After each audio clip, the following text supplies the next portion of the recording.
पल्लवी, आप सभी का ग्राम सेवा न्यूज चैनल में तहे दिल से स्वागत करती हूँ। ग्राम सेवा न्यूज चैनल महाराष्ट्र में भिवंडी, शिरडी, सूरत, नासिक, सोलापुर, बेंगलोर इन सभी शहरों में गुजराती के साथ साथ मराठी, तेलुगु और हिंदी माध्यम के द्वारा प्रसिद्ध हुए।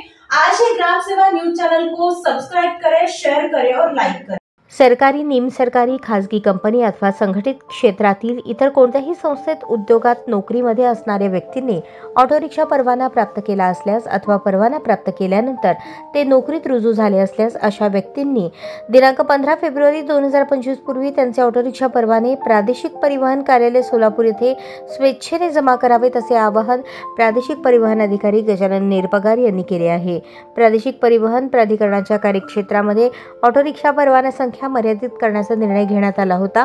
हा निर्णय शासन अधिसूचना दिनांक 17 जून 2017 अन्वये विखंडित केल्याने सध्या खुले ऑटो रिक्षा परवाना धोरण राबवण्यात येत आहे।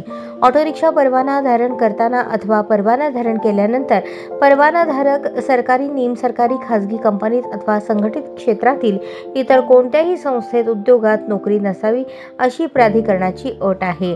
त्या अनुषंगाने शासन निर्णय 17 जुलै 2017 मधील अनुक्रमांक 3 नुसार अर्जदारास तो निमसरकारी, सरकारी, खाजगी कंपनी अथवा संघटित क्षेत्रातील इतर कोणत्याही संस्थेत उद्योगात नोकरी करत नसल्याचे प्रतिज्ञापत्र सादर करणे आवश्यक राहील असे विहित करण्यात आलेले आहे। अशा पद्धतीने धारण केलेले ऑटो रिक्षा परवाने निदर्शनास आल्यास त्यांच्यावर मोटर वाहन कायदा आणि प्राधिकरणाने विहित केलेल्या तरतुदीनुसार कारवाई करण्यात येईल याची नोंद घ्यावी असेही प्रादेशिक परिवहन अधिकारी निरपगार यांनी कळवले आहे।